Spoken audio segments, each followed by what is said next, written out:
Houve uma época em que os casamentos reais eram um assunto estritamente privado, um ritual cortês que as câmeras de televisão e os jornalistas não tinham acesso. No entanto, os livros de história revelam muitas anedotas interessantes sobre essas cerimônias, que na maioria dos casos nada tinha a ver com amor. A maioria dos casais reais se conheciam apenas na hora da cerimônia de casamento, e depois partiam para a noite de núpcias.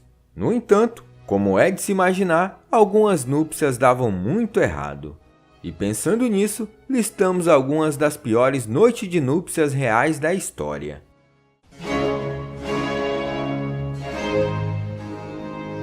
Começamos o vídeo com a noite de núpcias de Catarina Grande com Pedro III da Rússia.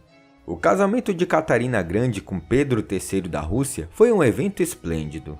A noiva, que veio da Alemanha para se casar com o desagradável herdeiro russo, encantou a todos com sua beleza, sua elegância e sua forma de se ajustar à vida russa. A imperatriz Elizabeth da Rússia depositava nela esperanças, pois não confiava no sobrinho, a quem considerava preguiçoso, bêbado, mulherengo e pouco inteligente. A decepção de Catarina veio logo na noite de núpcias, quando ela esperou horas pela chegada do novo marido. Por fim, Pedro chegou bêbado, deitou-se ao lado dela e simplesmente dormiu. E as noites seguintes não foram nada diferentes, foram simplesmente aterrorizantes. Aos 18 anos, Pedro era insensível à beleza da esposa e preferia se divertir brincando com soldadinhos de madeira, canhões em miniatura e maquetes de fortalezas. Durante o dia, esses brinquedos ficavam escondidos embaixo da cama. Mas após o jantar, quando o casal se deitava, a porta do quarto era fechada e a diversão começava. Deitado ao lado de Catarina, os olhos de Pedro brilhavam na hora de jogar, e às vezes esses jogos duravam até as 2 da manhã. Enquanto isso, Catarina ficava só na vontade.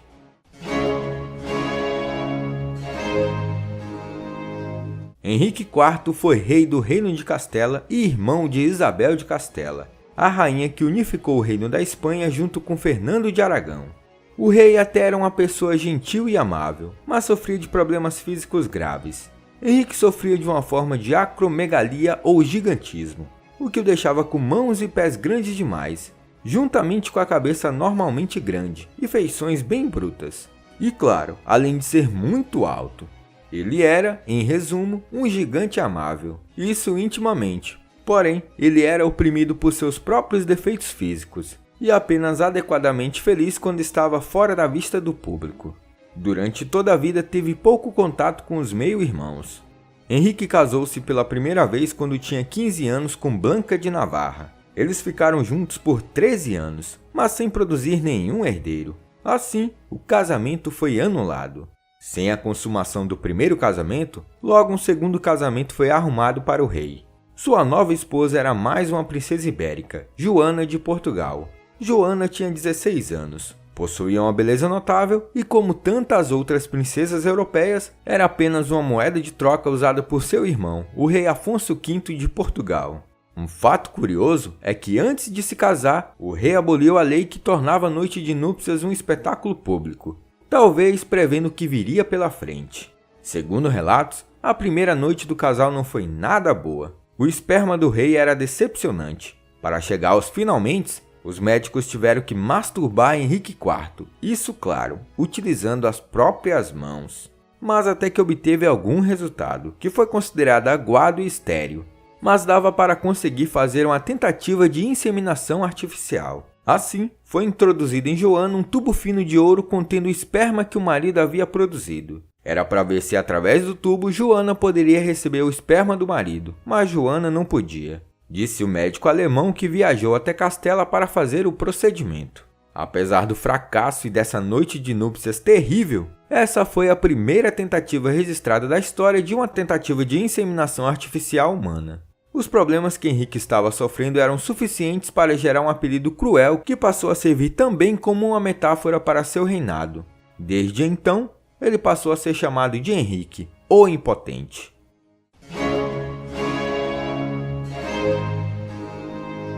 A realeza britânica é um ambiente onde os casamentos infelizes costumam florescer. Foi atribuída a Charles II 56 bastardos. Eduardo VII, filho da rainha Vitória, frequentava frequentemente os bordéis. e todos recordam o que ocorreu no casamento entre Charles e Diana. Mas um casamento que foi fracassado desde a noite de núpcias foi o de Carolina de Brunswick com o rei George IV. O então príncipe de Gales resistiu com unhas e dentes para encontrar uma esposa, e só aceitou quando o parlamento concordou em pagar suas dívidas, que haviam crescido no calor de uma vida marcada pelo vício do láudano e da prostituição.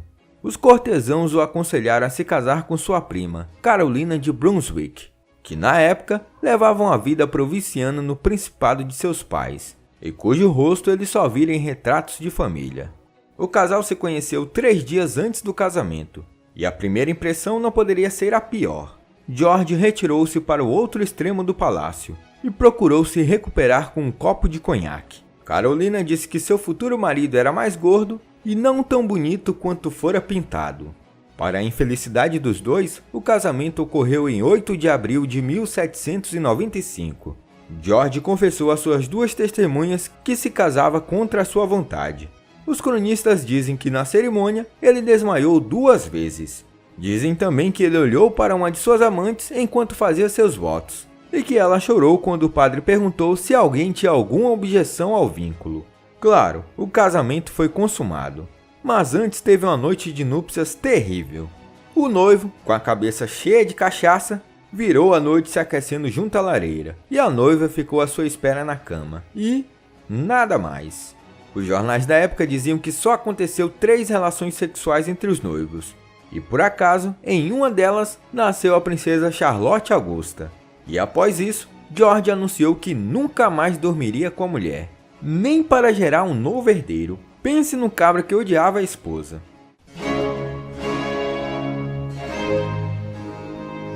Em 1783, ficou acordado em Madrid o casamento entre o infante Dom João e a primogênita do herdeiro do trono espanhol, Dona Carlota Joaquina.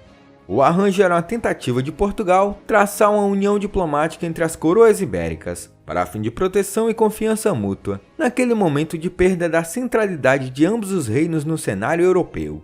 Por terem relações parentais e pelo fato de que, enquanto Dom João tinha 18 anos, Carlota era uma criança de 10 anos. Assim, foi necessária uma dispensa papal para a consumação do casamento. Após tal realização, em 1785, ocorreu o casamento, dando origem ao que o continente europeu inteiro considerava o casal mais horrendo do continente. Era o preguiçoso príncipe barrigudo de olhos esbugalhados e a vaidosa menina ossuda, ainda jovem demais para gerar descendentes. Após a cerimônia, os noivos tinham que ir para o quarto consumar o casamento. Dom João recolheu-se ao aposento nupcial, doidinho à espera da esposa. Porém, Dona Carlota Joaquina, uma menina de apenas 10 anos, ignorando o protocolo e rebelde às conveniências, não aceitou o jogo, e logo na primeira investida de Dom João, aplicou uma violenta dentada na orelha do marido. E em seguida, aos gritos, meteu um castiçal de prata na testa de Dom João, abrindo-lhe uma brecha. Vendo o marido todo ensanguentado, a menina assustada fugiu do quarto, ainda em trajes de dormir. Depois dessa noite de núpcias trágica, a menina passou a dormir em um quarto de solteiro e se recusava a receber visitas do príncipe consorte até que ela completasse os 14 anos. Isso foi até acordado entre as casas da Espanha e Portugal, 2 dias depois da trágica noite nupcial.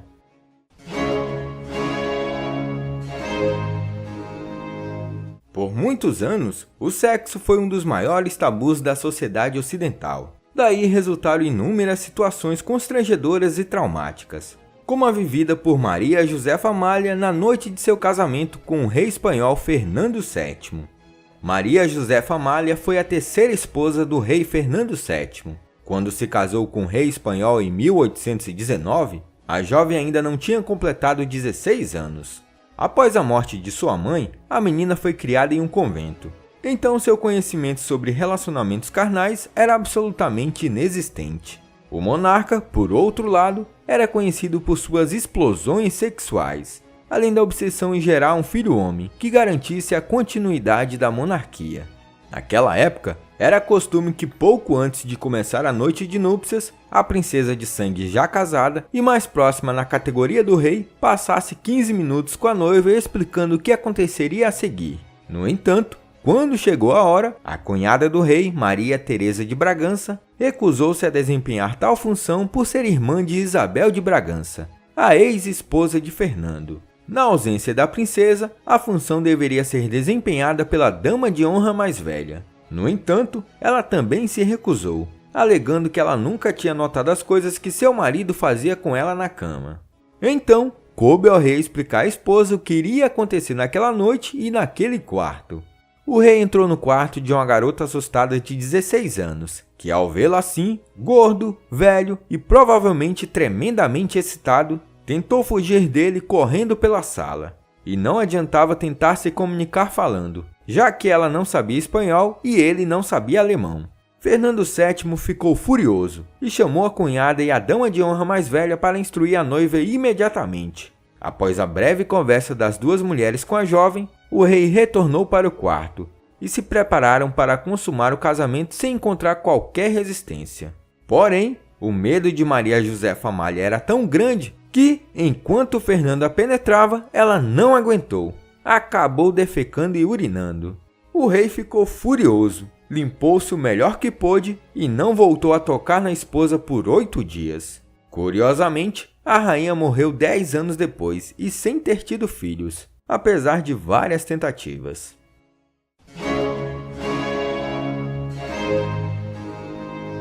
Henrique VIII permaneceu solteiro por mais de 2 anos após o falecimento de sua terceira consorte, Jane Seymour, em 1537. A busca por uma nova rainha começou em 1538.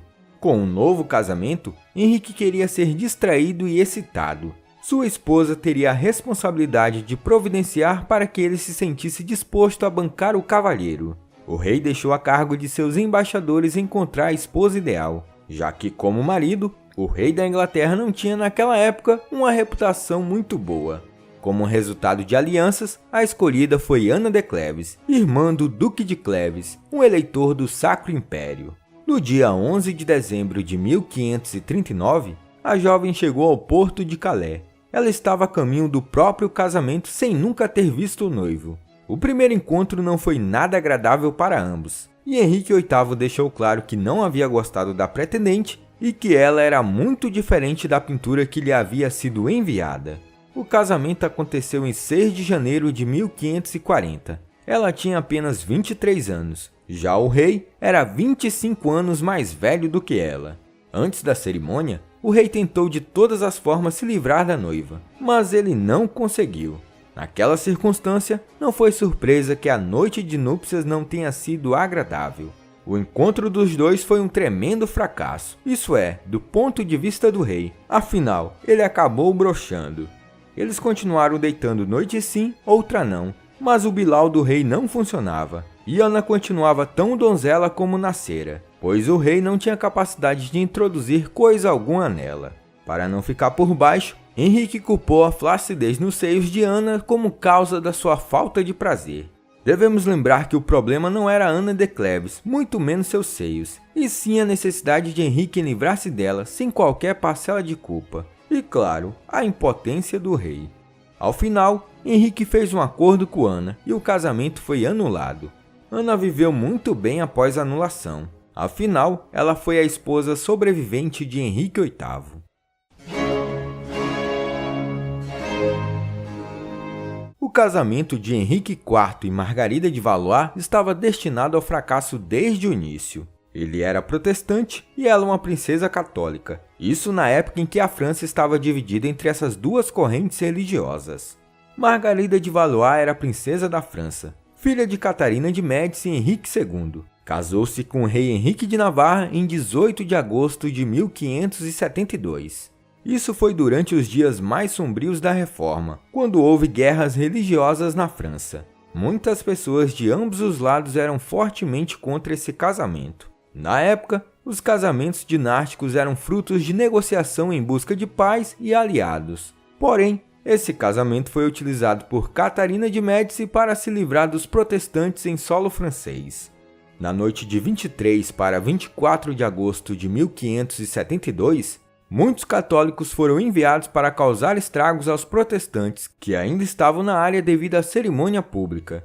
Assim que a operação terminou, cerca de 3.000 pessoas foram assassinadas. Atualmente, este episódio é conhecido como um dos piores massacres da história da França e é chamado de Massacre do Dia de São Bartolomeu.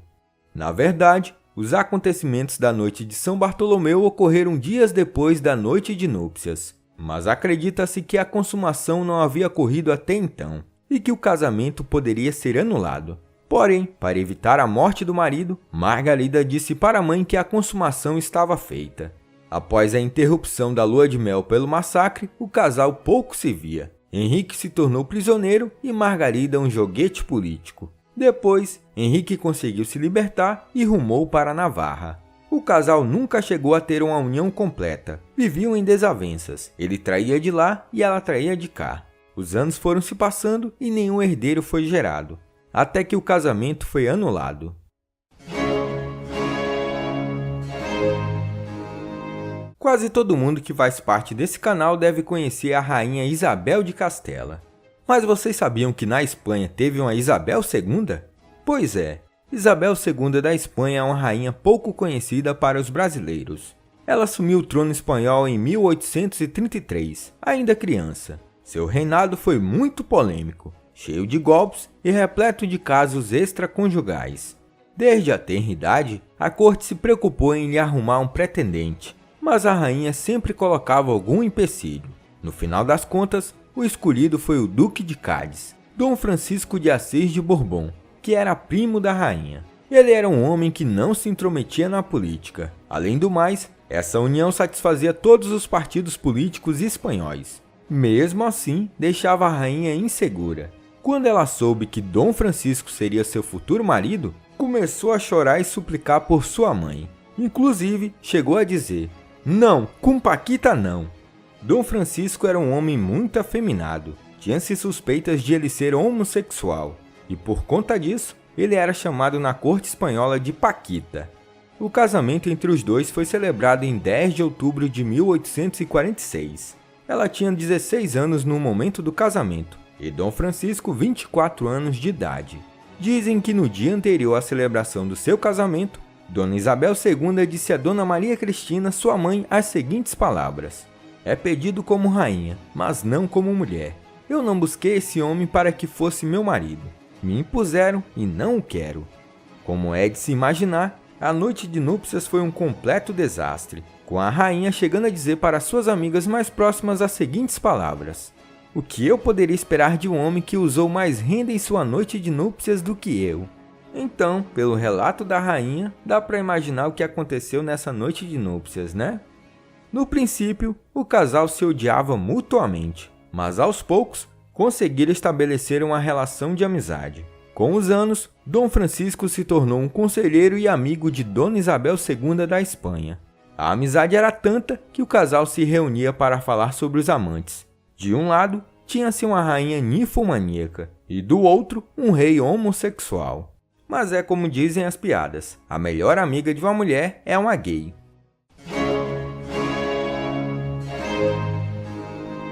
Luís XIII da França e a infanta espanhola Ana da Áustria tiveram um casamento infeliz, cheio de acusações e repleto de desconfiança.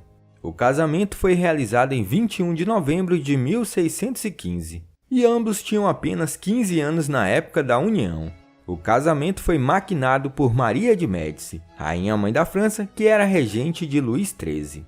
A regência de Maria de Médici foi desastrosa para a França. A relação dela com o filho foi tão desastrosa quanto, sempre deixando o filho de lado e buscando tirar todo o poder que lhe era devido. Para tentar se aproximar da Espanha, ela maquinou o casamento dos filhos com os do rei espanhol, Felipe III. Ana da Áustria foi destinada a Luís XIII. A princesa espanhola era nada mais do que outra humilhação para Luís XIII, já que ele via Ana como uma simples espanhola, portanto, uma inimiga. Mas naquela época, Luís não mandava em nada, e o casamento aconteceu mesmo contra sua vontade.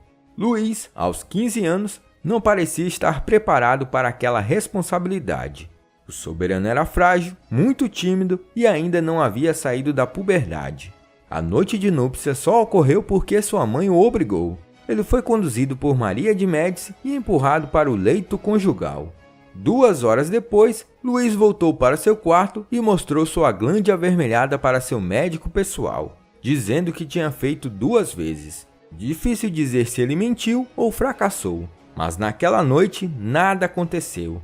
E os jovens só vieram se deitar novamente 4 anos depois.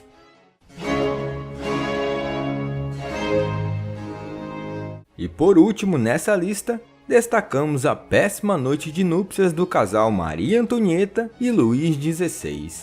Maria Antonieta era filha de Maria Teresa da Áustria. Já o futuro Luís XVI era o Dauphin da França, sendo neto do rei Luís XV. O casamento dos dois foi um arranjo político entre as casas dinásticas da França e da Áustria, que eram inimigas de longa data. Mas nesse período estavam próximas, e o casamento dos príncipes era um claro sinal disso. Para que o casamento ocorresse, Maria Antonieta sofreu uma séria reeducação de seus modos e de sua estética, tendo que se adequar aos padrões de beleza e educação francesa. Luís era um jovem tímido e reservado, que só pensava em caçar e trabalhar com relógios. Seu avô queria que a noiva fosse a mais bela possível para despertar o fogo pelas mulheres que o neto não demonstrava. O casamento aconteceu em abril de 1770, numa igreja de Viena, e teve toda a cara de arranjo político, já que foi feito por procuração. No altar, Maximiliano, irmão da noiva, fez o papel de Dauphin. Logo após a cerimônia, um cortejo com 57 carruagens se pôs a caminho da França. Em território francês, a jovem conheceu o rei Luís XV, então com 60 anos. Depois foi a vez do noivo. Luís Augusto, que tivera pouquíssimo contato com mulheres e certamente era virgem, acabou dando apenas um beijo rápido no rosto de Maria Antonieta. Uma nova cerimônia de casamento foi celebrada em Versalhes, o subúrbio nos arredores de Paris onde residia a corte francesa. Sob os olhos atentos da nobreza, o casal se retirou para a cama. Todo mundo ansioso para que o Dauphin pudesse produzir um herdeiro rapidamente. Mas aquela noite de núpcias entraria para a história. Ali, aconteceu algo que iria se repetir durante anos.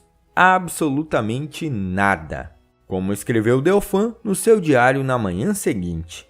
Luís Augusto não deflorou a Delfina, e não faria o tal ato por longos 7 anos. Enquanto isso, Maria Antonieta era pressionada por todos. Porém, ela não tinha culpa de nada. Acredita-se que o jovem Luís tinha fimose, e por isso, toda vez que procurava praticar uma atividade coital, sentia muita dor no bilau. E assim ele acabava desistindo. Só depois de uma ida ao médico é que ele conseguiu realizar o coito. E finalmente um herdeiro foi produzido. Olá, eu sou o professor Danilo. Obrigado por assistir esse vídeo. Se você gostou, se inscreva no canal, deixe o like e compartilhe esse vídeo. Se você estiver pensando em ajudar o canal, você pode ajudar de 3 formas. Tornando-se um membro, clicando no botão Seja um Membro aqui embaixo desse vídeo, apoiando na nossa campanha no Apoia-se, clicando no link do comentário fixado. No mais, é isso. Até mais!